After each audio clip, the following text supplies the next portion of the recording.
Hi, everyone. Welcome to our Taurus season welcome webinar. I'm so grateful you're here. Whether you've joined us live or for those of you watching the replay, I want to say hi to you guys too. You've chosen to carve out this time to connect, to root, and to begin this next season with intention and together. And so I'm Ashley, and this is Bella, if you don't know us yet. We're the founders of Unlock Your Design, and our work centers around the deep embodiment of the 64 archetypes, which we've created through systems like Human Design, Gene Keys, astrology. So the journey that we're on together, which is called Walking the Wheel, isn't just about learning a system. It's about awakening to who you are, one season, one archetype at a time. So before we dive into the wisdom of Taurus, let's take a moment to fully arrive. So we're at a threshold. Taurus season has already begun on the 20th of this month, and now we're in the beginning stages of it. So before we rush through and get intellectual, let's dip into the body and go into what matters and what Taurus season is actually about. So if you feel comfortable, I invite you to close your eyes and take a deep breath in and exhale slowly. Each time you inhale, draw your awareness back to your body. So you can imagine that inhale, that breath in, you're bringing more of yourself into your physical body. Anywhere you're off in another time or space, thinking about something that happened, thinking about what you need to do today, let's bring our presence to the present and draw your awareness, draw yourself back into your body so that you're inhabiting more and more of your body just by breathing. And then with each exhale, you can let yourself soften, settle, and root. So just feeling yourself becoming lighter, becoming more supple, becoming more receptive, and starting to feel and pick up more sensations in your body. So Taurus season is inviting you. She's inviting you to tune into your senses.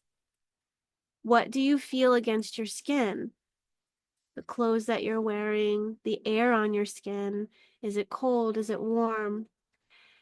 What scents are present? What tastes do you have in your mouth?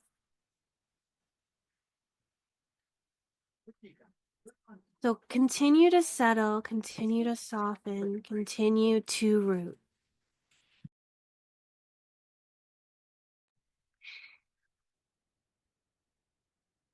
What are the sounds that are in your space? Let your awareness become more embodied, more sensual, and more present, tuning into everything that surrounds you. Allow this moment to be still, to be simple, and to be sacred.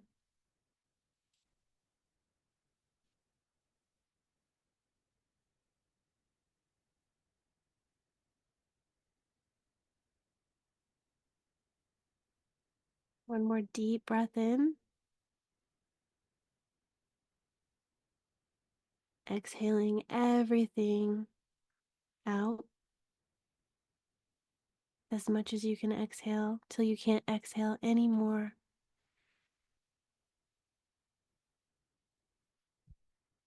And then bring your awareness back to the screen, back to the space we're sharing, and you can open your eyes.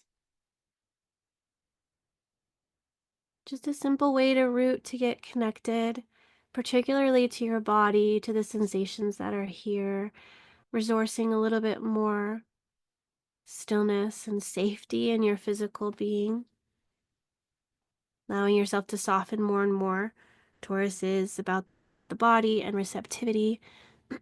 And life wants to bring you the good things. It wants to bring you comfort, luxury. It wants to bring you beauty. And so the more we can soften into our form, the more we can receive during this season.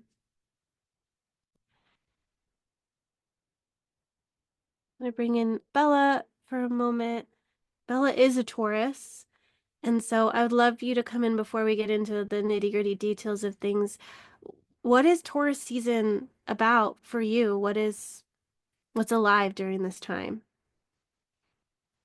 Taurus is ruled by Venus, which is the feminine, and it's the first time in the wheel where we meet Venus in this sign. So it's a feminine sign that is very connected to the body. Venus connected to Pisces as well, but there is something more essential when it comes to Taurus because it has to do with the felt sense. So all the different senses, there is a slowing down because the body is actually liking the slow if we compare the body to the mind. And it has a lot to do with being able to receive. So if we have a lot of Taurus placements, that is a good question. How good am I at receiving? So are you able to receive or not? Are you able to value yourself or not? Are you able to slow down or not? Are you able to include all the senses in your life or not? Are you able to create pleasure with self and other? So all these things that come back to the very essential and very different energy than Aries. Aries is the more masculine, penetrative, fast energy. I often say that Taurus and Aries are about temporality. So it's fast initiating in Aries, where Mars is the ruler, and here we're slowing down and we're more savoring everything that's happening in Taurus. Thank you, Bella. So I told you that Bella was a Taurus, but on a more practical level, who are we in terms of our work that we're doing here? Bella's a Taurus, I'm a Virgo. We're both earth signs. Taurus is an earth element. And so I think that this is where we feel most at home, is in this earth element, earth energy. But for earth elements, Capricorn is one as well, we're bringing things into form. And what we want to do is we want to take things like these systems that can be very esoteric, that can be very abstract, that can be not brought down into the form. We wanted to bring them into an archetypal energy so that you can connect with them inside of yourself. It's not just this abstract personality trait, it's something you can connect to, talk to. You can like touch it and feel it on your skin. The more and more embodied you get, the more you're going to start to feel it becoming present, becoming more alive for you. So what we do inside of Unlock Your Design is we bridge the gap between human design, gene keys, astrology, and we want to use these tools as tools that help you with self-awareness and empowerment. So our mission is to guide people and inspire people to embody their truth and sovereignty. And the way that we do that, the approach that we take, is what we call walking the wheel. And walking the wheel just has to do with connecting and communing with these archetypes in an embodied way, in a way where you're actually not just talking about them, you're walking with them in your life. And that's why it's called walking the wheel. And this is just showing the different systems. We've got the I Ching here, astrology, gene keys, human design. We're bringing them all here.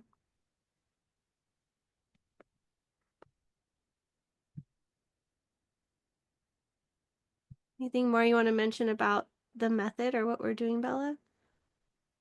Really just it's one sky that we're looking at, and there are many different ways of interpreting that sky depending on where we are in the world. So you can see here that we have the I Ching, which is the book of changes, which has the 64 hexagrams where you have yin lines and yang lines, and you have six of them. So the number of combinations that you can get is 64 different combinations. So that's the I Ching, and it's thousands of years old, probably more than 5,000 years old. And that is the Eastern way. That's the Chinese that came up with that. And then we have Western astrology, where we're looking at the 12 zodiac signs.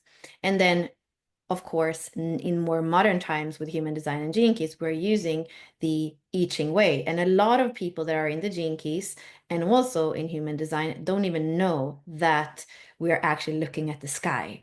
And to us, that seems so strange to not really know where the number come from. And people are saying, oh, I have the 64 gene key 3 or 4 times in my hologenetic profile. What does that mean? And it's so much simpler to actually know that is because 4 different planets were there in the moment you were born or 3 months before. And that's a lot of energy in that archetype that was activated by the planets in your blueprint, which is two moments in time. And then also to be able to follow the sun around the wheel, because that's when that particular energy is activated. So with the 64 archetypes or hexagrams, that is 5.7 days a year that one particular gene key.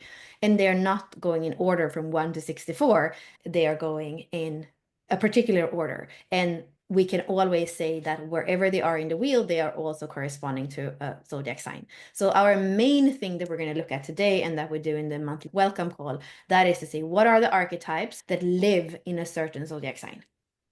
And also understand that there is energy in all the different archetypes that live in that sign that actually have to do with the sign. And sometimes we need to be a little bit curious, and we need to think outside the box to understand why a particular archetype actually has, for example, Taurus energy. Because at first sight, I often actually mention the 24, that it's taken me some time to understand why archetype 24, the gate of returning, is really a Taurus gate. So that's what we're going to look at today specifically. Yeah, and we've already mentioned our method of walking the wheel. You should start to become comfortable with it, like Bella said, looking at the archetypes, one archetype at a time.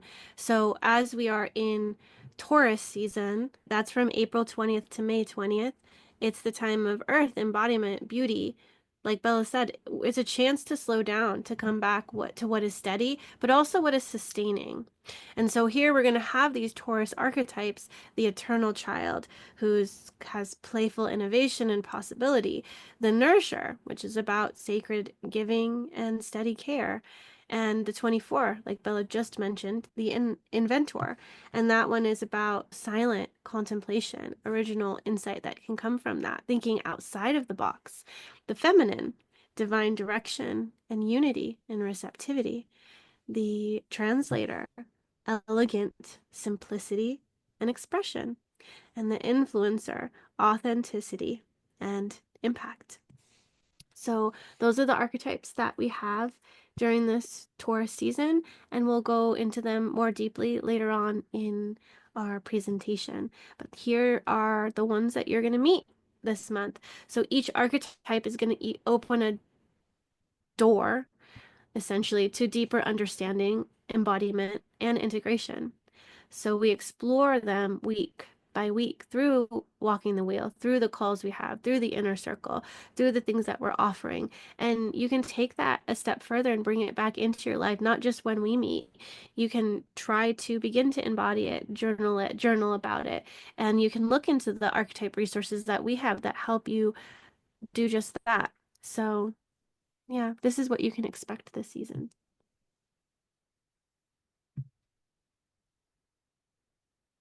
So here we have the astrological wheel again, where you can see the 12 signs, and you can also start to understand that there is a correspondence between the signs and the houses in modern astrology, because there are 12 houses and 12 signs.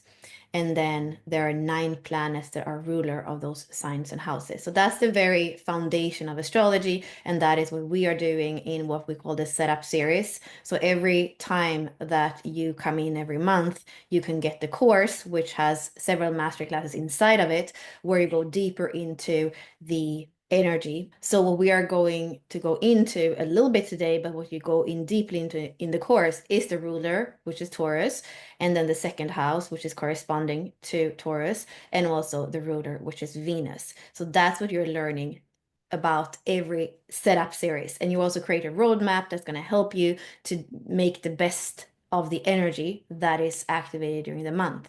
So if you decide to do the setup for a year, you're actually going to know everything about the signs, about the houses, and about the planets, which is very much foundational astrology. Our take on astrology is evolutionary astrology, because human design and gene keys is all about evolution. So you're going to have this trinity of 3 languages that go together if you decide to either come into the inner circle and do it with us, or you feel like you already have enough of human design and gene keys. Maybe you just want to do the setup series and self-study them, so that you get the astrological language as well together with those 2 systems. And so for those of you that are in the inner circle, you already have access to the Taurus season setup. So I would encourage you to take a refresher on that if you have already done it previously with us. And for those of you that are new, definitely dig into that, because like Bella said, We help you see how it's relevant to you in your chart. So it's not just teaching you what is Taurus, what is second house. It's also showing you, well, what if I have this planet in Taurus? What if I have this stuff in the second house? Because we want to help you understand the correspondences of Taurus and how it might be impacting you this season. For me, I just have my IC in Taurus. And so now this season I'm focusing on my roots, on my home, on my private life, on that kind of stuff. And how is Taurus influencing me and also helping me on my journey to figure out where do I want to live? Where do I want to root? Where do I want to build my home? What's important for me?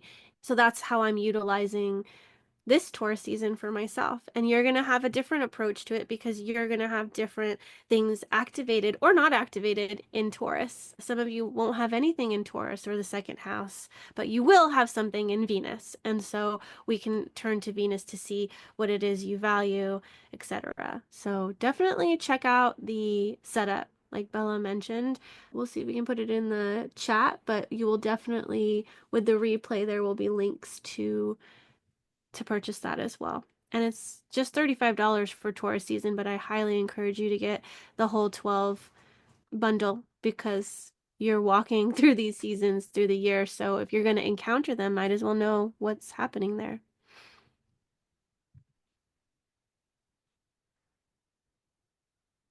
This is showing you too, if you're looking at a wheel like Bella showed you in Genetic Matrix, you are going to want to look to see where Taurus is in your wheel and then what you might have activated there, which in this case, it's the sun and both chirons in gate 2 and 23. So that'll be something that can help you see what to focus on, what to work with during this season. For those of you that are not only doing human design, but are also doing the gene keys, you already have quite a lot of understanding about the gene keys or the gates. And if you have been with us for a while and used our website, you also have an archetypal explanation of the gates. However, there is something that allows us to be even more precise when it comes to a certain gate, and that is to include astrology, because astrology is going to give us other qualities or characteristics of the gates. So here we're going to see what extra we get. So for each zodiac sign, we are going to know if that zodiac sign is feminine or masculine, or negative or positive. So that means that the gates that are in that zodiac sign are also going to have a bit of that polarity to them. There's also modality, so cardinal, starting, fixed, when it's just going and building, and then mutable when it's changeable. And then we have an element, so all the zodiac signs are fire, earth, water, and air, and that can be very interesting to connect it to the I Ching elements when we look at a certain gate. We also have a ruler, like we said, so the planet of that zodiac sign is going to be important also as a ruler or as an ally to the gate that you're looking at, to the archetype that you're looking at. And then a corresponding house. And also where it is in the wheel, so personal, interpersonal, or transpersonal. And that is a little bit similar to the quarter in human design. So knowing all this about the zodiac sign is also allowing us to understand the characteristics of the archetypes that, or the gene keys that live in that part of the wheel. And that's the main reason why every month we're looking at the overview of a sign and saying all these archetypes, 6 usually, are living in that part of the wheel. And in this case, we're going to focus on Taurus season. So like I said, April 20th to May 20th. The polarity here is feminine. The modality is fixed. Remember, we'd had cardinal, fixed. This has already been established in Capricorn. We're returning to the earth element again in Taurus where it's fixed. And then, like I said, earth, ruler is Venus, the house is the second house, and the perspective is personal because it's the beginning part of the wheel, so it's focused on the self. And like we mentioned before, the setup to Taurus season is something that could be helpful for getting you into some of the facets of Taurus, but I'll give a little synopsis of it right now.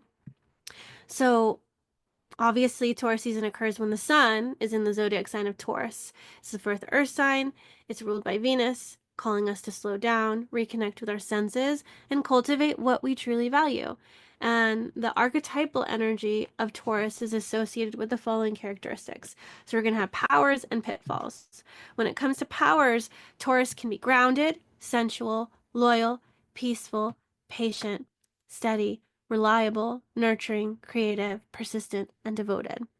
And this isn't just like what you have in your chart. When you're thinking about a season, this is what is coming through during this season. So we're going to be invited to come back into our senses, to bring in that slowdown, that patience, that steadiness.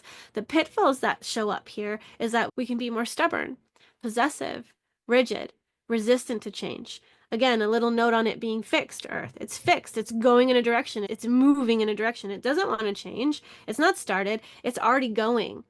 So it already has that momentum. And so to slow that down is probably detrimental to a Taurus. Bella can speak to that, is when you stop a Taurus, it's hard to get back up because it's already fixed. It's already going in the direction. The momentum has already come. Indulgent, overly attached, materialistic, and inflexible can be some of the other qualities of Taurus. So it's asking us to deepen into presence, tend our inner and outer garden, anchor into what truly sustains you. Sustainability. Can you keep this rhythm going? Is it nourishing you? Is it nourishing others? Is there nurturance here? If not, then it's not going to sustain and eventually it will burn out. The reason Taurus gets to keep going and have that momentum is because it's slow, it's steady, it is building, and it cares about building over time because that's what's going to be successful. So it's going to invite you to also honor your worth, embrace beauty and simplicity, and move through life with deliberate, loving care. A lot of what Taurus speaks to is what you own, your possessions, your things. That also includes your emotions, what's inside of you. You need to connect to that sense of worth and value because that's what Taurus is also asking us to do. What do we value, and how do I value myself? Because that's also going to manifest into what you're able to possess, to accumulate as well. And I do believe too, when we look to Taurus, particularly the second house placement, we're also looking to where can we make money? How can we provide that kind of resources for ourselves? Not necessarily the career, that's a little bit more 10th house, but we can look to the second house for money matters. And Taurus likes the finer things in life, so it is helpful to have money in this case. Luxury, comfort, that kind of stuff. All right. So if you were with us last month, you've already heard that we are doing this interesting weaving. So we find correspondences everywhere. And we just spoke about that for the last 30 minutes. Another place where we can see a correspondence between astrology and the I Ching is in the hexagram structure. So you can see the 6 lines of the hexagram here on the left. And then you can see that we have taken the 12 signs of the wheel and we are putting them into 6 different pieces of the cake, we could say, which means that there are going to be 2 signs in each one of the pieces. So we can say that the first line starts at the bottom where the first sign starts. So the first line is corresponding to Aries and Taurus. And it's even so perfect so that we could say that each line in the hexagram structure has a more masculine and a more feminine part to it. So for line 1, that would be Aries more masculine and Taurus more feminine. And we can also see this temporality there, that Aries is more outward going and faster, and then Taurus is more inward going and slower. So we'll speak a little bit to the first line today, and you're going to feel into that corresponding to Taurus. And if you were here last week, it's going to be a little bit of repetition. If you think that this is interesting, you can think about it yourself, and you can come back next month when we come into Gemini, because then we're going to look at line 2 and how that is corresponding to Gemini and to Cancer. So here in the next slide, this is something that we did exactly a year ago, I believe. We were calling it the stages of embodiment. So we are looking at the lines in Unlock Your Design very much as the chakras and very much as the elements. So line 1 would correspond to the root chakra, and it would also correspond to the earth element. So that's what we say in human design, that we're building the foundation, we're getting the details so that we can build the foundation, earth element. So the purpose of line one is to explore. It is to build your foundation through investigation and inquiry so that you can create stability, security, certainty, and self-empowerment and bring something new to the world. So here you can see that the words stability, security, certainty, and even self-empowerment are very much connected to the Taurus energy. And then the very last thing is probably a little bit more Aries. And then for line one, which can then also correspond to Taurus and Aries, we have roles as investigator, explorer, anchor, entrepreneur, and creator. The high frequency is rock solid inner certainty. So going back to what Ashley said about self-worth and stability, that's the high frequency here. Low frequency, insecure and afraid of your own potential. So Taurus people are strong people, but if there is this self-worth issue, for example, if you have a lot of Taurus placement, but you also have an undefined ego center, which 70% of the population has, maybe there is a little bit more of that inconsistency in how you feel about yourself and even your determination to actually be able to bring things through. And then responding really well to full information and heartfelt directness. So sometimes Tauruses can be blunt because they just say things the way they are. And they like the full information because they like to make decisions that are grounded, where they have all the cards on the table. And then they can actually make those decisions, like Ashley was saying before, where there's something sustainable that comes out of that decision. And then lastly, here we have a general advice. So your fears must be explored and accepted. Go within. And here we can see what we often say, that the programming partner is so important. And that's what we do every week when we're doing the walking the wheel call. We're bringing in the polarity, the programming partner. So sometimes Taurus doesn't really like to even say that it has fears because it just wants to be in the moment, in the presence of feeling that life is good. But if it actually looks at the polarity, which is the Scorpio energy, it realizes that life is life and death. It's light and dark. It's spring and fall. So here with this advice is, as a Taurus, to actually become somebody that is quite well-rounded and wholesome, which means that we also need to look at the fears and we need to go within, not only to the places where it's comfortable, but also to look at the places where it isn't comfortable, because that allows us to become more rock solid and to know ourselves better and to be able to be more stable in the world. Yes, yes. It's going to be cool to be able to go through all of the zodiacs and get through the hexagram so that you can understand how each of them build. Because remember, first house, second house, we're building that foundation. It starts in the first house. So, of course, we're going to be in the first line here. And if you can set yourself up for success in the beginning, you'll have that rock solid inner certainty. You'll feel anchored in yourself, and you'll be able to rise up and build up on that hexagram structure. We're making our way through the cycle, through the seasons, and through the seasons of you as well. Let's meet the 6 archetypes again that we'll be walking with through the Taurus season. So each of them is going to carry a unique flavor of embodiment and presence. And these are doorways into your own becoming. And we're going to start with the eternal child. That's where we left off with in Aries, because it is a bridge between Aries season and Taurus season. So she's going to arrive at this edge of new beginnings. She's going to have innocent eyes. She's going to have a playful heart.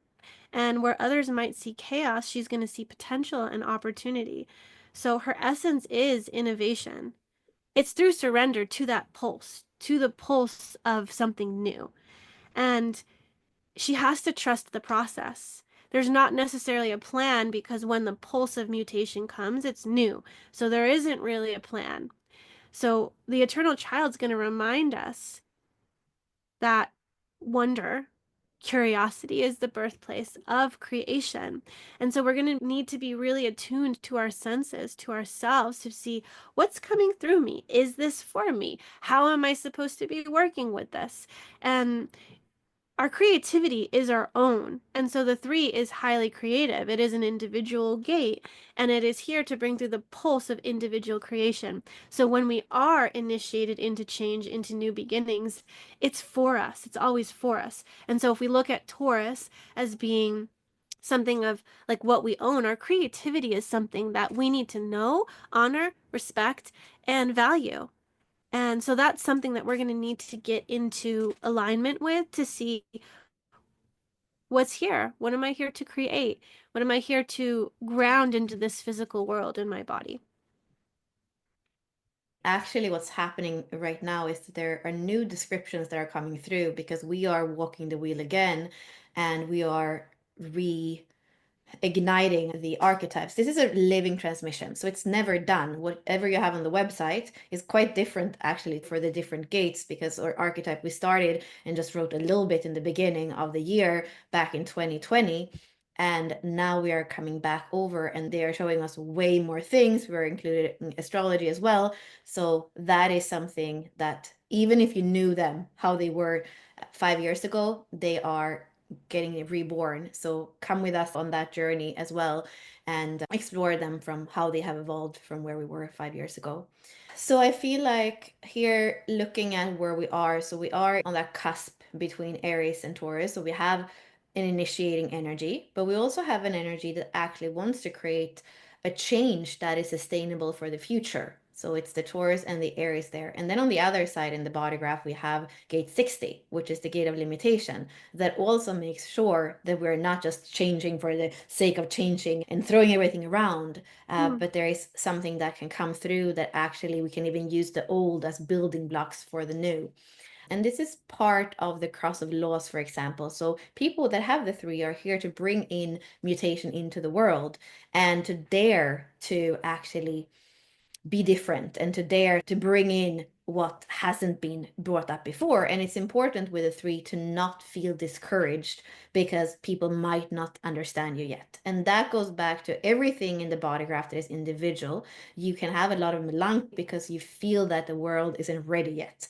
But here it is to always come back to the essence of what this energy is and dare to live it out if it's there and if it's natural for you. And the world will catch up.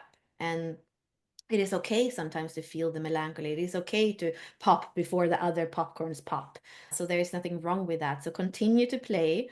And the beautiful thing with the three is that it's often completely fine with building a sandcastle and then there comes a beautiful wave and the sandcastle doesn't exist anymore, or a card house. The third has that in it, and that's this child's heart or the child's mind that isn't yet rigid. It's okay to build for the sake of playing and building, and then we can take the Lego pieces apart and we can build something else. So that's also an energy here. If you have the three and you find yourself clinging to things, then you want to look at that particular behavior because it's way more about building and see what stays naturally than clinging and trying to make it stay a certain way. Mm-hmm. This can be such a disruptor as we come into Taurus season because it's not actually something that Taurus really likes is the change, but it's bringing in the new thing so that the Taurus energy can come into the new rhythm, the new thing. And part of the three, like Bella mentioned, is where we become rigid, where we want safety and security and certainty, which remember, that's what Taurus likes. So in the beginning of this season, we might have that kind of upheaval because something new is coming in, but it's so that we can create a new foundation because the other one's not sustainable. And Taurus wants things to be sustainable, to be solid. So what needs to come down, what needs to crash, needs to happen. And that's why the three is beginning this as well. It's going to bring in that disruption so that we can create something new from in its place, from that space. So ask yourself if you're clinging to anything, if you're being too rigid, if change is at your door and you're resisting it. This is the opportunity to bring that change and work with it. The question you can also ask yourself this transit for the three is what if the mess is actually the beginning of magic? And that's how the eternal child would look at it. I'm sure it's also the beginning of having something more solid, more tangible, more certain, more secure. That might resonate a little bit more with Taurus, something that's going to be sustainable. But looking through the eyes of a child, let's see this as an opportunity for magic, for a spark of creativity, for something new to come through. And then we have something cool to work with. So, the Nourisher, this is Gene Key, Human Design Gate, I Ching Hexagram 27. She's going to feed what is sacred. She's going to have devotion, quiet strength. She's going to tend to the roots of life, to children, to community, to vitality. Notice that this is in the sacral center. It's about life force, it's about creativity, it's about the pulse of life. It's a rhythm that we find here. So her giving is going to flow from overflow, and she's going to need to learn what she needs to sustain herself. So there needs to be a rhythm of giving and receiving. We don't want to just be nourishing others, we also need to nourish ourselves. She'll also teach us that real care is going to begin within, and then we can understand what it is to care for another. So we need to look at how we're feeding ourselves, how we're nourishing and nurturing ourselves, which is very appropriate during Taurus season. What do you need? What kind of care will sustain you? And if your energy is low, if you're feeling depleted, you need to turn back inward and see, what do I need to get myself right, to get myself back filled up. You want to give from an overflow, not from an empty cup. They say that all the time. It's so trite, but it's so accurate. So you can't give if you don't have anything to give. So it's important to tune in and to ask yourself, what is my body asking me to nourish it with? I'm thinking about how we have set names on the archetypes or gender on the archetypes. I feel it's important to say that wherever we are in the wheel, because all of us in where we are in our evolution, we're coming into inner wholeness, which is feminine and masculine. So, for example, if you're a man and the nourisher or the water goddess or any of the archetypes that sound more feminine is your life's work, then you might feel like the archetypes aren't for you. But there's always a way thinking and feeling into the archetypes as either gender. And it's more because we want you to be able to tune into the energy and feel into the energy. And when you write it about something, you make it less personal and you make it more distant, and that's why they do have he or she, because it actually feels like you can live yourself into it more. So here the nourisher, probably the Taurus gate that has a little bit of that Pisces energy, but it's important to not confuse this one with gate 37, which is the mother. When we are in Taurus, like we say, it's way more essential. The nourisher cares about the children that are born and that they are fed in a way that is appropriate. And that can be what Taurus cares about, which is more the physical well-being, but it's also actually feeding them the values so that they can grow up. And for Taurus, it's important to be in integrity, to be straightforward, to have all the cards on the table, to say things like they are. So that's also what the nourisher does. It creates an environment where she's feeding the tribe, the children, not only food and nourishment, but also values that are beneficial for the tribe. Because here, going back to Taurus, we are in the material plane.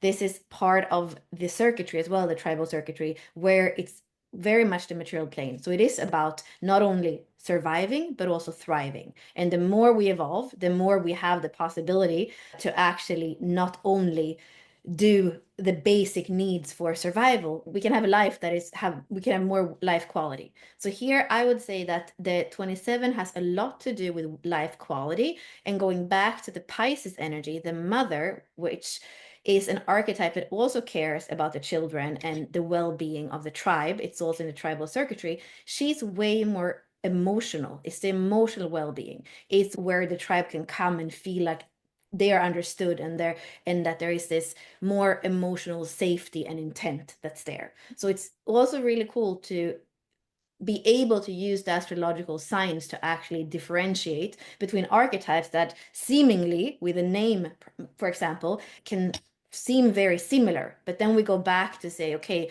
in an essential sense, what is this zodiac sign about, and what is the circuitry? So when you go to zodiac sign and you go to circuitry, it's almost impossible to fool yourself about an archetype, because it's going to be right there and it's going to tell you what is the most important with that specific gate, and so connected to the zodiac sign and the circuitry.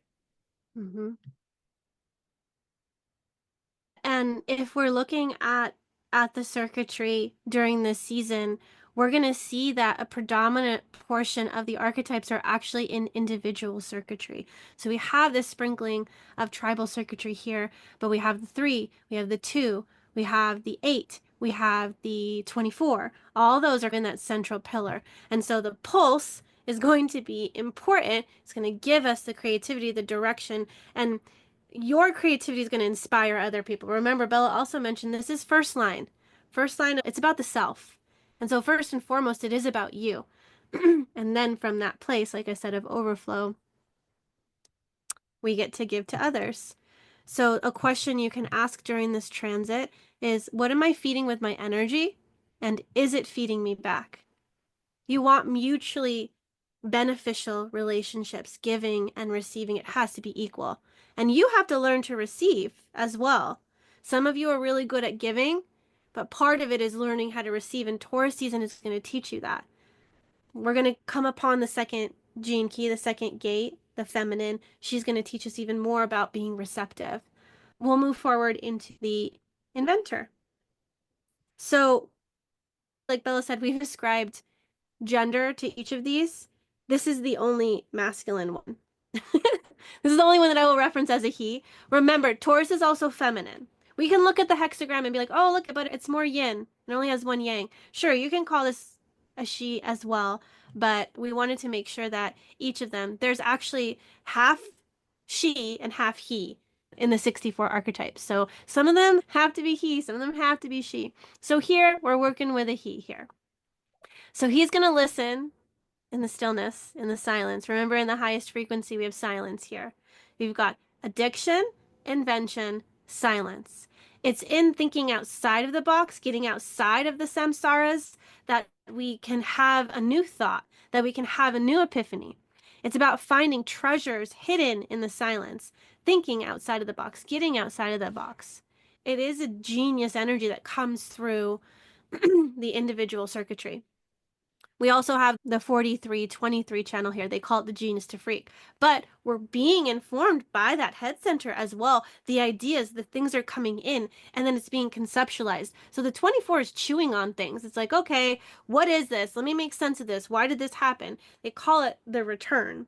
So it's refined, this genius that's not rushed, it's refined through this gentle revisiting. Doesn't always need to be gentle. Sometimes it's going to return to the detriment of itself. That's the addiction, is coming back to that thing over and over again. And sometimes we don't want to face it. We don't want to feel it. We don't want to think about it anymore. And so what do? We can replace it with addictive tendencies like scrolling or alcohol and drugs or overeating. Like, oh, I just want to feel good. So I'm going to find a way to find that dopamine, because maybe it's so hard with those repetitive thoughts. We're returning over and over again to a hard time. And then it's bringing up emotions again. Taurus is about what you have, which includes your emotions. So we need to see, what is my state of being? But really, this archetype is it's a genius. It is an inventor. So when we go back to that gentle revisiting, and I say gentle because we want to be gentle with ourselves. So I'm going to just keep saying the return needs to be gentle. Don't be too harsh on yourself. It's like a sacred hum. Beneath the noise, you've got to enter the silence to see what lives there that you haven't heard before. So this archetype is going to transform those mental loops into breakthroughs. It's going to chew on it. The breakthroughs come with the 4323. We're having the epiphany and the insight, and we're simplifying it, and we're translating and expressing it. But it has to go through a process of refinement. It's got to chew on the things. It's inviting us to invent from within. So that's in essence what the inventor is about. Here we are just one step away from gate 2, which is the form principle, which has completely just yin lines in the hexagram. So it is very yin, and it is about the right relationship between the body and the mind. So that's what we can see here in the ajna.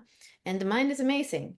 But if we live from the mind, that is not very amazing. That is when life can feel like a prison, and we can feel like there is never silence. So here it's really to come back to the body and come back to the intelligence of the body. And then the mind can give us those amazing insights and work also, like Ashley said, with the 61 and the greater mystery, where it's not even how we are necessarily bringing it in, but God, the great mystery, is bringing things in, and then they can drop into us, into our body, and they can come out with a 4323 being translated in ways that nothing has ever been translated before. So when we look at the hexagrams, if you fall into this hexagram and then you're trying to get up and figuring out with the mind, no, it's a kind of resting, a kind of silence where you allow the body to be the receptacle for you. And then you trust life and you trust the direction of life. And through that trusting and through that silence, that's where it comes through you. And that's very much this whole transmission. It's not necessarily figured out. Rahu got a voice that had a message, and if he had been against it, fighting it, and trying to figure it out what it was happening, probably he wouldn't even have been able to translate it in any way. He says that there is a man who has 51.1, this is in the line companion, who the same week as Rahu received a voice, and Rahu has 51 in his personality sun, 51.5. So he received the transmission and he was able to translate it. Well, this other man who had 51.1 somewhere in his chart, he was never able to come back. That shock of the voice that came in, the only thing he was able to say is that there was something that came in about the book of letters, and he was internalized in a mental hospital and he couldn't even feed himself because of that shock. So, are you going to make your life a hell so that you get internalized because you're using your mind in a way that is making yourself like mentally not well? Or are you going to come back to the form, come back to the truth and the wholeness of you so that your beautiful mind can invent and bring in things that haven't been spoken or invented before? Yeah. What quiet truth keeps coming to me, asking to be heard differently this time? The great mystery, Bella mentioned the 61. It has something to share. We have to be open to that truth, and it may be so contradictory to what we already believe, but we can break ourselves out of that pattern. So coming back to ourselves, quieting and seeing what's there and being receptive, receiving what's there for us. It could put us on a completely different track. I'm sure Ra had his own trajectory before the voice encounter, and then all of a sudden he's like, well, I guess I'm bringing through whatever this is. And then we have human design. So what if that was you? What if that was you? What are you bringing through that nobody has brought through before? It's yours. You own it. And that's another thing about creativity. Individual. It's yours. Nobody's going to do it like you do it. Nobody's going to transmit it like you transmit it. It's unique to you. And so we've got to follow the breadcrumb trail. And that's how spirit's working. The mystery gets unfolded little by little. You're going to keep asking that question, why? Until it's so embodied that you're like, I don't know, I just know. And I can't even describe it to anyone else because it took me this long to even get here. I'm just the embodiment of the mystery. But I can't explain the mystery to you because it's a path that you have to walk.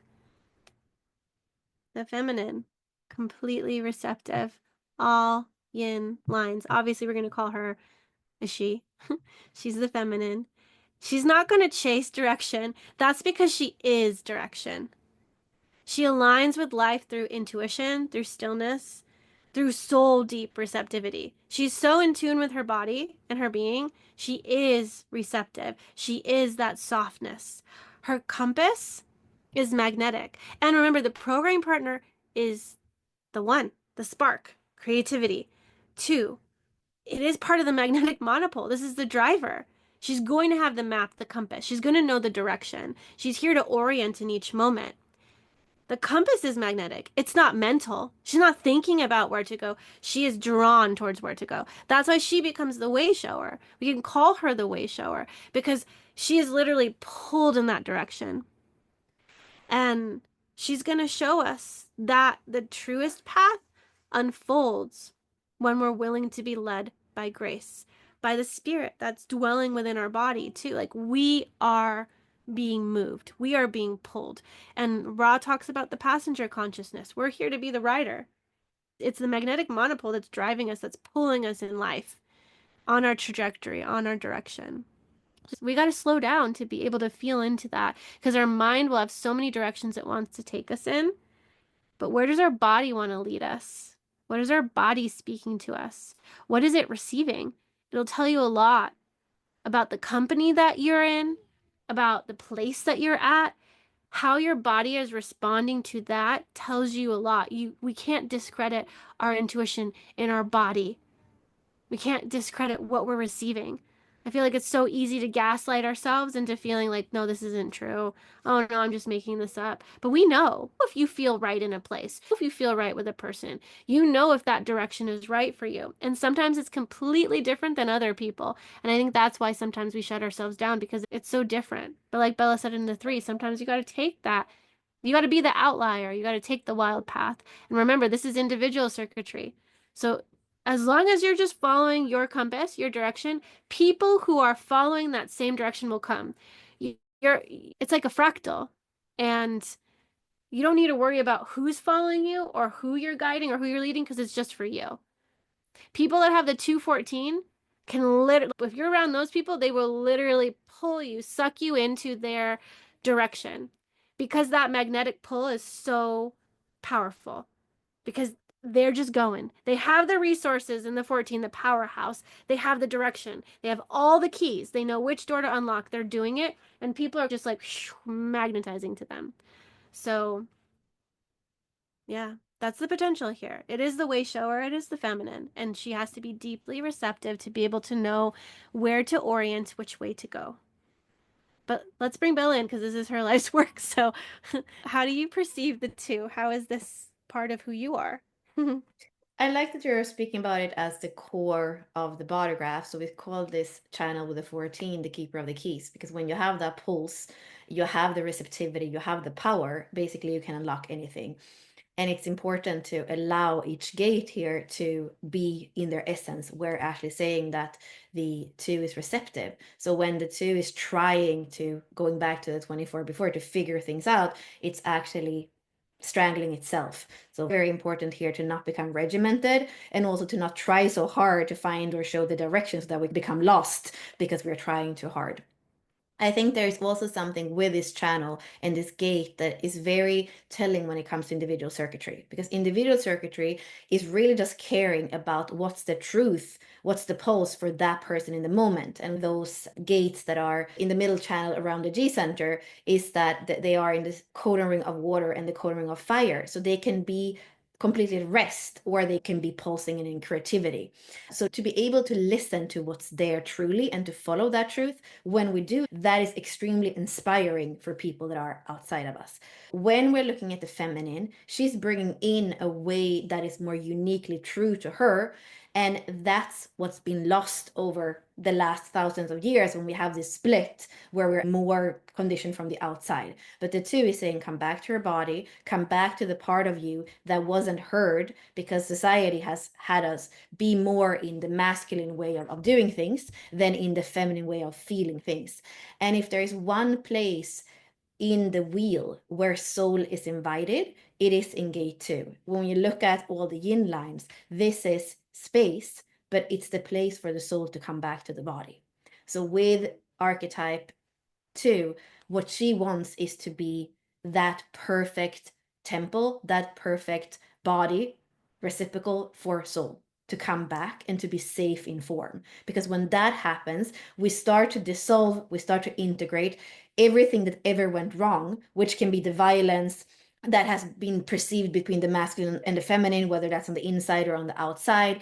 It can be the collapse, it can be the immaturity, everything that's ever happened where soul says, I don't trust this plane, I don't trust the earth, and I don't trust the body. The two is showing us that when we are completely present and home in the moment and where soul can be in our body, there is an intelligence that is moving us through the world so that we're actually safe. But it takes to come back and inviting soul back in. And as we do that, going back to the programming partner, the polarity point, we have spirit, which is the one, which is the masculine, that can come and breathe and that can create a completely new relationship with the feminine and with the soul. So with the one and the two, we have the soul geometry of soul and spirit coming together. And where do they do that? They actually do that in the heart. And often we hear that the heart is the feminine, and just coming back to the heart chakra and the heart center and the G center and the higher self, that's the feminine. And actually, that's not completely showing us the truth. The heart is the meeting place of soul and spirit. The heart is the equator, the meeting place of feminine and masculine. But really, what the feminine shows us we have to do first is that we need to trust embodiment. We need to trust the body. We need to bring awareness, masculine spirit, into the body so that they can co-create with the soul, which is the individuated consciousness of the soul that has lived through many lifetimes, which is also what we can see in our human design with the design side, the accumulated wisdom that's there. So we need to first come back to the body, become the passenger as the awareness of that body, and then everything can happen in that temple that we are finally inhabiting. And she's showing us there is so much space if we just dare to come down and allow the new geometry to be birthed through us.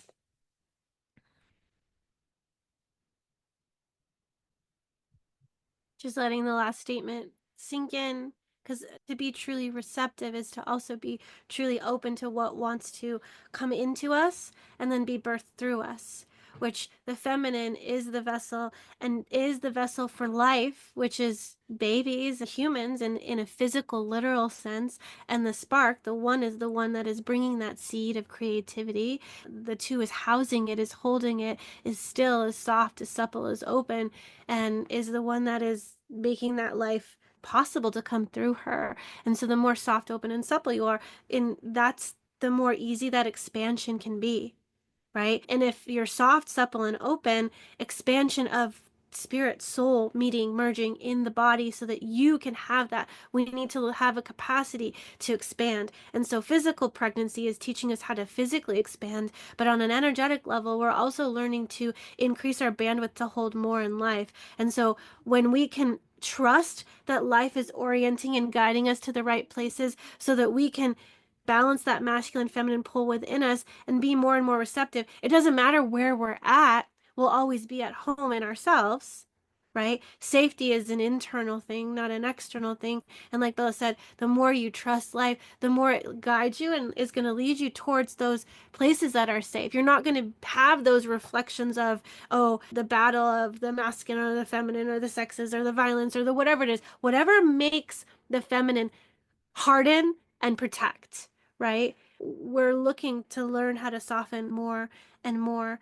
And so, what happens when we listen, again, like we were saying with the 24, listening to the body? And what happens when we stop pushing and we just trust that in time, with time, we're whole, we're united. And the highest frequency of the two is unity. So, what is that expression? What does unity look like in the body on this physical plane? What is it to be so whole and united in yourself? What do you emanate there? Who are you there? Is there anywhere to go? The way show or the feminine direction? Like, is there anywhere where to even go? Maybe in a way the two, oh my gosh, would be so cool. Maybe in a way the two is just way showing oriented with those fragments of herself, of the collective, of society, of everything. It's like uniting because she's receptive. So can she hold more? Can she be more? And then eventually that unity is oneness. All that is, right? There's nowhere to go because you've already collected all the pieces. You're already whole in yourself. There's nothing else to receive. And I guess that's where the two kind of goes into that unity. There is nothing else to receive because it's already all in me.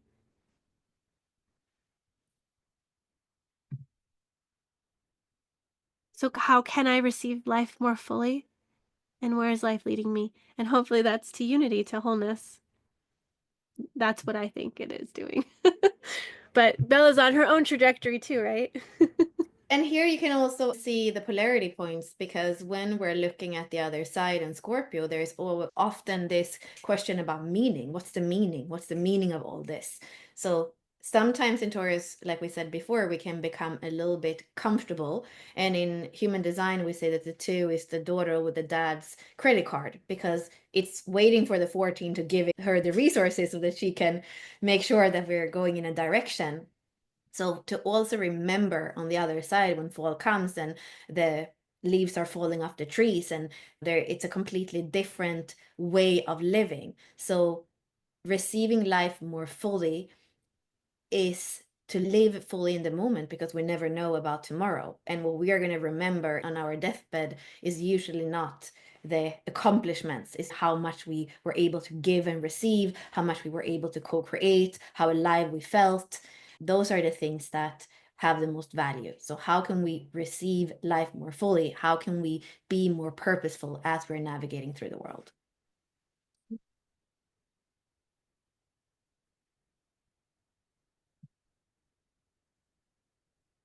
23, the translator.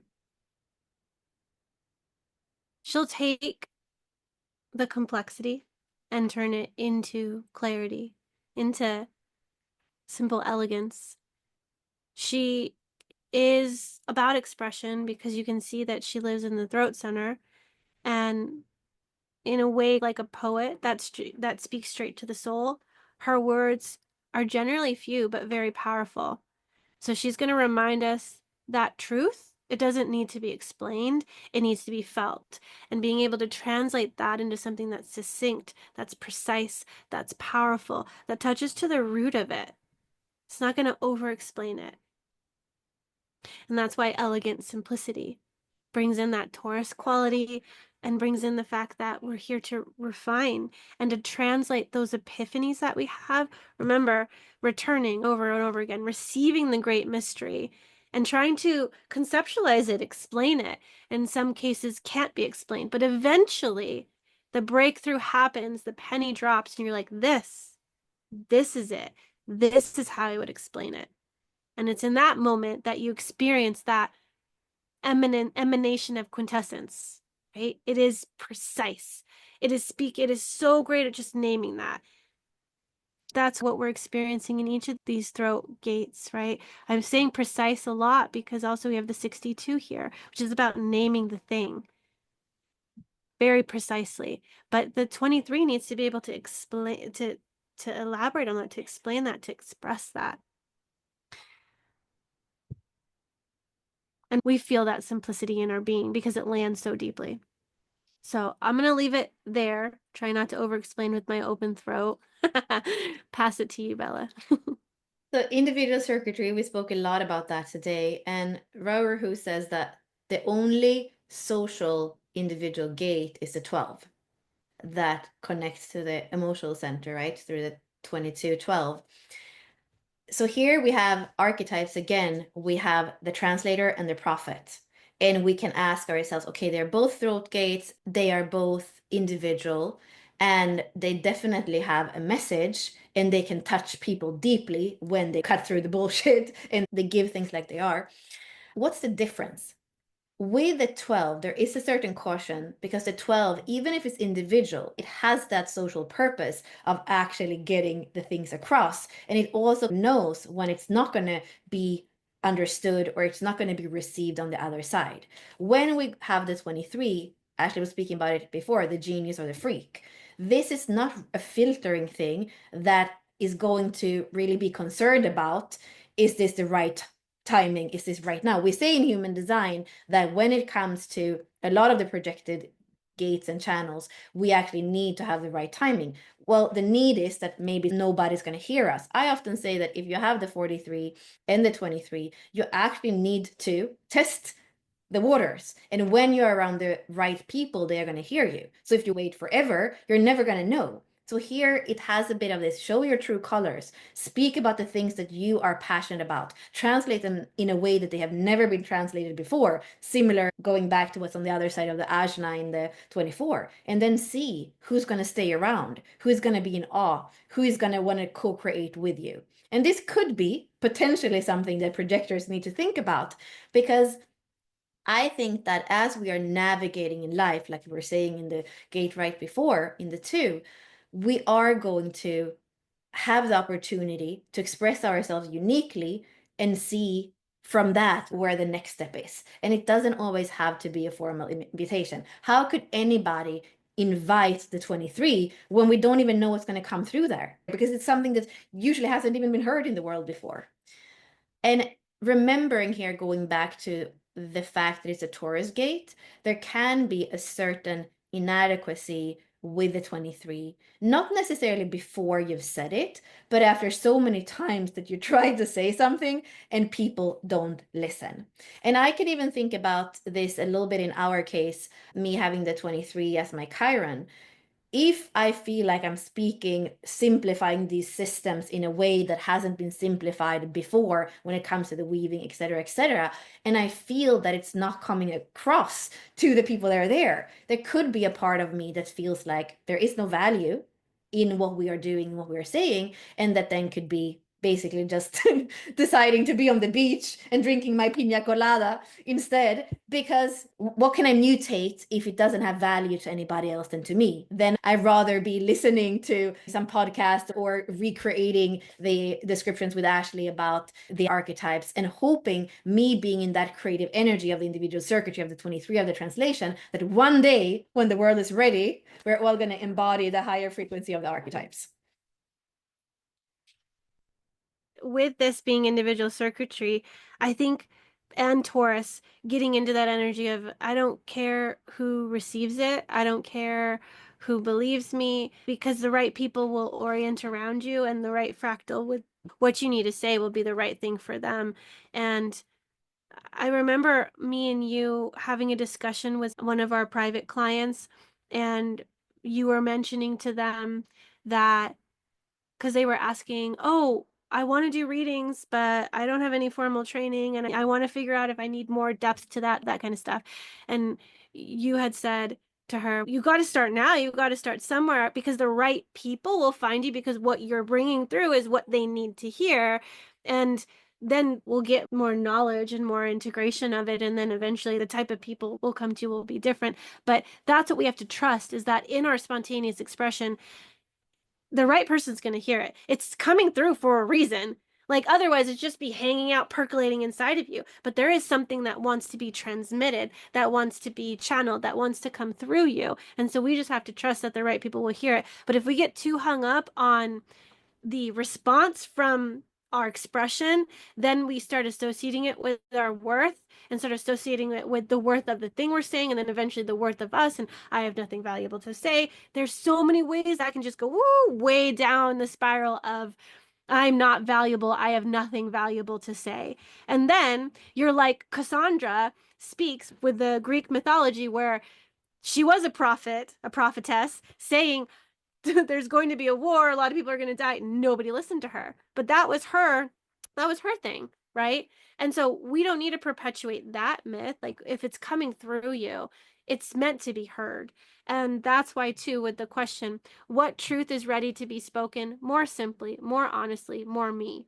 This is not the end result. This question gets you on the journey to start thinking about, start feeling into what wants to come through, because in a way you're refining, you're digesting. There's a process that has to go through before it goes to boom, quintessence, expression.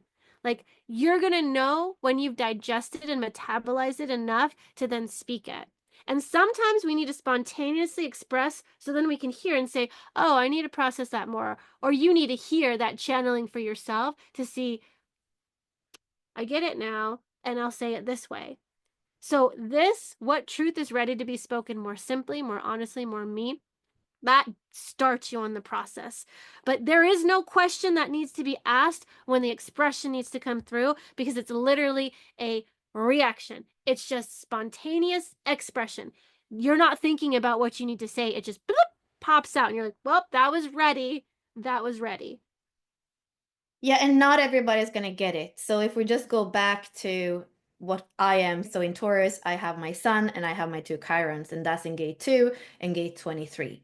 So I can try to explain all these systems to you for 10 years, and maybe nobody's listening, or maybe a lot of people are listening. And it's not actually about that. It is in every moment, if I know that I'm doing it in a more simple, in a more honest, in a more me way. So actually, me sitting here doing that, or me in my embodiment, walking on the beach, navigating with my embodiment after maybe doing yoga and taking a snapshot of 5 seconds of me walking on the beach, not saying one single word, but in sharing that embodiment in some way with you, there can be an inspiration, which is the individual circuitry of the 2 and the 23, to a personal empowerment for you. What is it that you feel so you, so true, and so simple in that you could take a little video of 5 seconds of that and sharing with the whole entire world, knowing that not everybody's going to get it, knowing that a lot of people are not even understand what that serves to.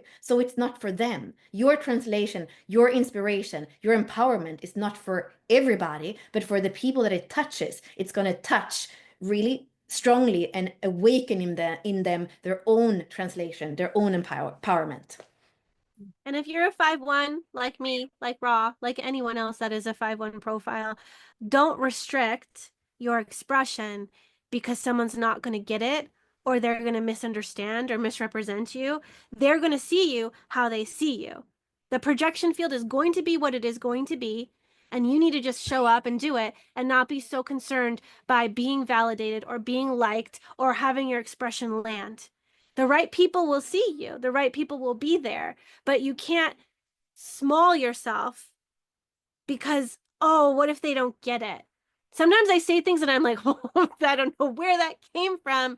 I hope someone understands it. And I think in the beginning, I used to say, does that make sense? I think I used to say that a lot. I don't say that anymore. I care and I don't care if it makes sense because it's going to land for those who need it. And I think that's what the 23 also needs to understand is that when you're channeling, just trust the channeling, trust how it's coming out, and then leave it at that. Because when you start to over explain the channeling or start to try to define what you just said, it just makes it less powerful. So less is more. And I think that's what the 23 is saying too. Less is more. Open throats, listen.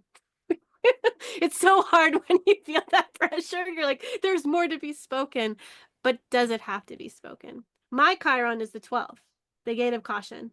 What to say, what not to say. We learn here. We learn here. Last one in the Taurus transit is the influencer, archetype 8. So this is about style, uniqueness, creativity at its best. It's the pulse as it meets you and your contribution, your expression in the world. It's a throat gate. It's where your creativity meets the world. It's being expressed, it's being manifested, it's being metabolized, it's being metamorphosed through you. And it comes out so unique. So this archetype's going to shine. She's going to shine by being fully herself. But first, you got to know who you are. You got to know what your style is. You got to know what you're bringing through. She doesn't strive to stand out. She just does. Just like the feminine isn't trying to have direction, she is direction. And so the 8 is style. She is unique. That is what her essence is because she's here to bring something new, something fresh, something before her time. And guess what? As soon as it's trendy, she doesn't want anything to do with it anymore. She is ahead of the wave. She is the earthquake that begins the tsunami. She's like, boom, her presence is just that. So through authentic presence, through quiet leadership, although she can express, it can be loud, but she's not being loud to say, everybody look at me, everybody hear me, everybody follow me, everybody wear this. It's like she owns her expression. She just owns it. She is it. So she doesn't need to be like, look at my new bangle, look at my new thing, look at my new hair, look at whatever it is. She just doesn't care. So that's just who she is. And so her impact, it could be loud, it could be subtle, it could go under the radar, but it hits you and you're like, whoa, I want that. I have my nanny, she has the 814. She's a cross of contagion. And I tell her all the time, I was like, whether you're loud or not, people are going to want to do what you're doing. They're going to just, it's contagious. And whenever she comes in my aura, I'm somehow even intuitively I'm in alignment with like her style, what she's like.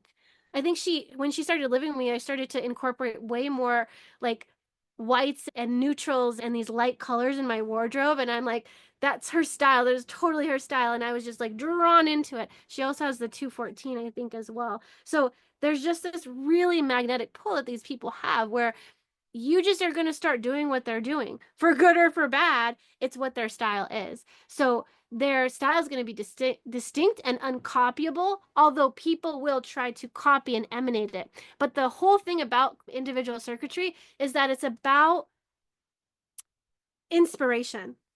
It's imitation first in a little bit, but it wants you to be inspired so that you can find your creative expression. You're not going to copy them.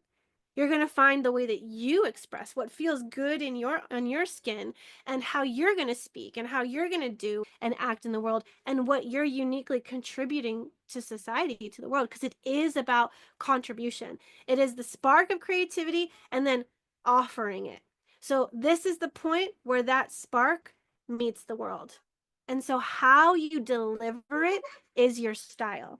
How you pour that tea into that teacup, how you sip it. The whole thing is an experience. It's an expression of you. And so her influence is going to come from the courage to be seen in her originality and to speak and move in a way that only she can. Or she. I actually know more men, I believe, with the eight than women. So for me, the influencer actually feels a little bit masculine as well, because it often feels to me that people that have the eight strongly, that they found exactly in life what they are here to do. And there is something so cool, and it could probably create some jealousy in people too, when you see a person and exactly what they are doing, it feels like they are made for that. And that's what leads to what Ashley's saying, that you feel like you've become part of it because it just seems so fitting. What I think here, just going back to the word, is that this is a kind of new career that didn't exist before. We know that there are a lot of creative people, but before the internet, what did you do with your creativity? So the one, which is the harmonic gate, is that pure creativity, the prime yang, the creative spark that's there. And here on the other side from the throat center, we have the agent, or again, the receptacle for that creativity, so that we can actually take it and we can contribute to the world.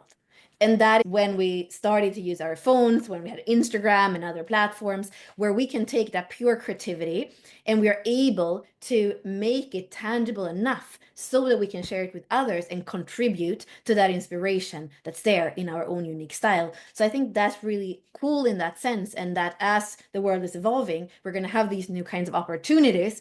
And there is nothing cooler than an eight that has found that opportunity. Because again, when you look at them, it just seems that they are in exactly the right place.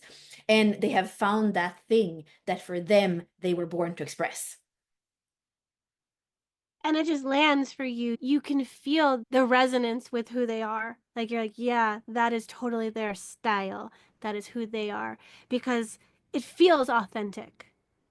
Because that's what they're supposed to be expressing. And so people that have the eight are here to uncover that. What's uniquely for them? How are they to express? I want to give one warning here, an open throat warning. When you have the eight, you're really good at contributing. However, if you have an undefined throat center, you don't have consistent energy and you're filtering things all the time. So, with this gate, for example, and some of the other gates we've spoken about today as well, for example, the 23, this could happen with the 12 as well. If you are not anchored in what you are about and what feels creative to you, something from the outside could take you and say, we're going to pay you to contribute to the message that we have that we want you to convey to the world. And that is not the true sense of the influencer. That could be a gate that is a throat gate that is collective. So maybe the 31 or the 62 that can resonate with a message that is collective, that is a pattern that is explained to people. But here it's really important to know that it comes from that inner individual unique creativity. So especially if you have the eight in an undefined throat, make sure that you are not the spokesperson for something that doesn't feel truly creative to you. It's true that there could be somebody with gate one that is not able to really create that way of sharing their creativity. And together, that could be this close work where you're actually becoming the channel together. And then together, you're expressing it and contributing. But I would say it's definitely not somebody from the outside. They are paying you a salary to do something for them. That can be very draining for eight in the long term. And probably many years can pass by because you can even fool yourself because you are convincing and you are going to influence and you are going to contribute. You could even tell yourself that's what you're here for, that you're really good at that. But then we are missing something that is this unique voice that comes, unique pulse, creativity, spark something new that comes in the individual circuitry that isn't in any way connected to the outside because it comes from the inner truth or from that mutative pulse that is inside of each one of us. Operating in your zone of genius versus operating in your zone of excellence or competence. You have to find the edge. And if you are operating even in your zone of excellence for too long, you start to feel the ramifications of not taking that leap. It's like there's a part of your soul that's dying because it's not evolving. It's just staying in the status quo. And that's about staying in the comfort zone. So you don't want to hang out there. And Belle and I have been working so hard behind the scenes bringing through birthing a new way of walking the wheel for those that are entrepreneurs, that are creatives, that are the ones that are bringing through something new, something fresh, and we want to support you in that way. We're not launching it quite yet, but definitely wanting to plant the seeds and say that individual circuitry is important, and we want everybody to find their style, to find their voice, to find their expression and how they want to contribute to the world, because it's a ripple that you're going to make and people are going to be impacted and inspired heading into 2027, where it's a predominantly individual circuitry incarnation cross. That's the matrix, that's the game we're playing. So you better figure out, who am I? What is inside of me that needs to be externalized, that has to be expressed, because it's your contribution to the world. It's the ripple you're creating, and there's so many new things that want to come through each of us as individuals, and we want people to be sovereign and empowered in their creatorship. We want us to be conscious creators, and so walking the wheel is a way to help you come back into that sense of wholeness, and also this deconditioning process, which is why we called it portals of deconditioning, right? We want you to be sovereign, empowered, and to not just stay there. We want you to give back. We're in the trends of the 27. The altruism is the overflow of your genius into the world. It doesn't die with you. You have to sing your song so other people can hear it, and then they start to remember their song. It wakes people up. You are an awakener. That's what individual circuitry does. It has the 5125. We have to wake up. Apparently, this is what we're doing too. That's our contribution, Bella, because this is coming out spontaneously in the 8. So, what does my soul want to wear, say, or create just for the joy of expressing who I really am? And that is enough to impact others. That is enough to change the world. The reason doesn't need to be to awaken others, to have world peace, to change the world. No, change happens inside of you. You're the emanation of that, and other people are transformed just being in your presence. That's all the acidic frequencies are. They pull people up. It's magnetic. They pull people up into the higher frequencies because when one person is operating in their genius, other people have to rise. It's this pull. We do care about the foundations and coming back to our bodies, having that weaving of awareness and embodiment so that we are whole from the inside. And walking the wheel is one of the way that we can start to get to know the archetypes. However, in that, there isn't necessarily a commitment to come every Tuesday to do this the whole entire year. So it's really where we are more than anything being curious and we're getting to partly know the archetypes, but not necessarily a deep level of embodiment, which is okay. And also the call today, we're really giving you a little bit of everything. And what you can feel is that there is something deeper that wants to come through, and it changes very much our body language, our voice, everything when we get to dive a little deeper, when we get to tell you about these connections that if you're completely new, it's going to probably even sound like Russian. It's way too much to be able to even picture inside of you. I saw somebody who was writing in the chat that for auditory learners, what we do is really powerful because there is a transmission in how we are explaining things. But however, if you're very visual and you always need to have the graphic with that, well, then it's going to be Thrive by Design or some of our other courses where we are having slides showing you all of these different details. So with that being said, I do like to do the beginning of the wheel, to do the foundation of Aries, of Taurus, of line one, of creating that foundation, of making sure that you're on board. However, what makes me really feel alive, going back to gate two, my life's work, is to know that we are on a journey together.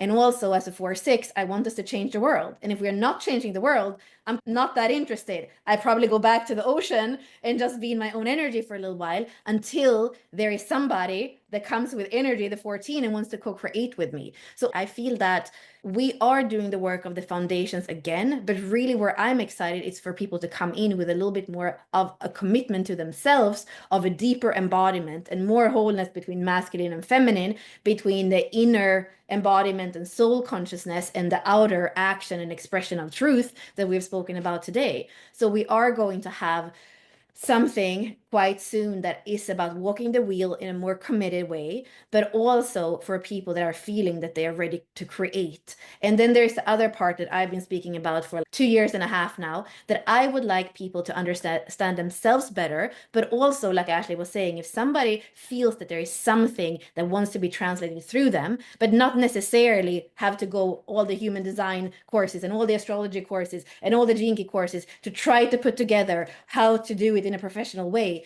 I believe that going back to the auditory, just if we put ourselves in a context where we get to speak these languages, where we get to weave together, where we get to get each other's secret sauce, I believe that there is a unique expression that comes out. So we're also going to have a pilot program this spring that is about decoding charts and starting to see how can you contribute by looking at your own chart and understanding yourself, but also with others.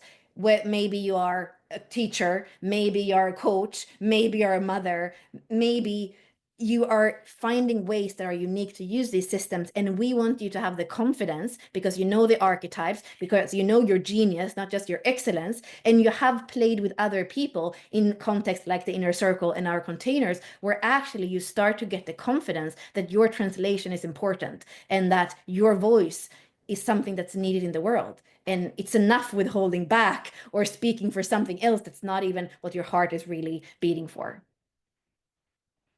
So start somewhere, start here, start with the community call for those of you that are new. For those of you who've been walking this a while, get into the rhythm. Each of these archetypes is not just a concept. They're living forces that are inside of you.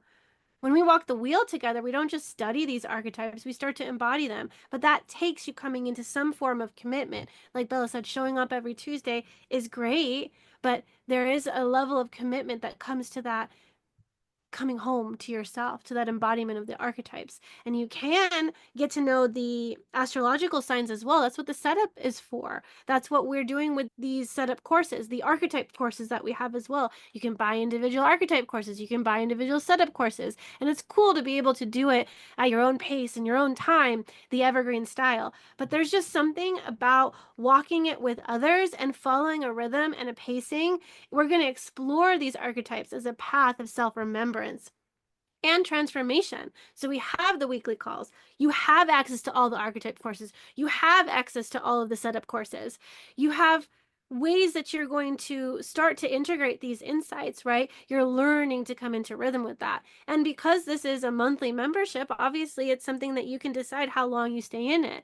And this Taurus season, we want to let the archetypes anchor you, nourish you, awaken your essence. And that's going to take more than just showing up for a Tuesday call. That's why we have the resources for you to help you really get to know and plug into these archetypes. Bella has her Q&As. I have my archetype workshops. You have the ability to go deeper with these, and everything at your fingertips. You're not going to be searching all these different places, this book, that website, that. No, everything's in one place. So we'd love for you to join us inside, because we have different ways with varied investments and commitment points so that you can find the thing that's right for you. So the inner circle is going to help you come into a deeper relationship with yourself, to integrate your shadows, to embody your sovereignty. We'd love to walk with you. So after spending some time with us, you're going to feel more at home in your body. You're going to know what truly matters to you. And eventually you're going to stop abandoning yourself and start showing up with that confidence, with that certainty, with that safety that you've resourced inside of you. We offer 3 months at 50% off with the code IC50. You can sign up for the year if you'd like. We do have something coming as well that's really going to get you into the rhythm of it. It's something that is going to give you more of that attention that you need to come into that sovereignty and embodiment that we were talking about. So that is coming, but I highly encourage you to step into the inner circle, because that's where we can start to cultivate this life of beauty, worth, and devotion during Taurus season. As you might be waiting and feeling that thing that they're talking about that they're not naming, I want to be in that. Get into the inner circle now, because we're going to be talking about it first with the inner circle members. They're going to get the first dibs on coming into what we're opening up for you. And if you join us, there is a Q&A coming on April 30th, and then a workshop with me coming on May 7th. So you'll have these 2 ways to come into that Taurus season and build that foundation. Remember the line 1 that Bella was speaking about. Build a solid foundation for yourself. Know who you are, know your worth, come back home to your body, and that's where it all is going to start. Come be with us. In so many words, I've already said this. So I hope that you'll join us in some capacity for walking the wheel as we step into Taurus season together, asking yourself, what seeds are you planting and tending to? It's about nurturing, it's about nourishment, it's about growing. So how are you growing yourself? And may you remember about slowness, about simplicity. Slowness is sacred. Simplicity is strength. And your presence is your power. So let this season be a season of tending to your body, tending to your values, tending to your joy. And we hope that we'll see you inside of the inner circle and on our next Walking the Wheel call. And we hope that you can be rooted, be present, be patient, be sensual, be receptive, be intentional, be embodied this Taurus season. We hope you will be simple. Thank you, everyone. Thank you. Thank you, Ashley. You, Bella. Bye for now.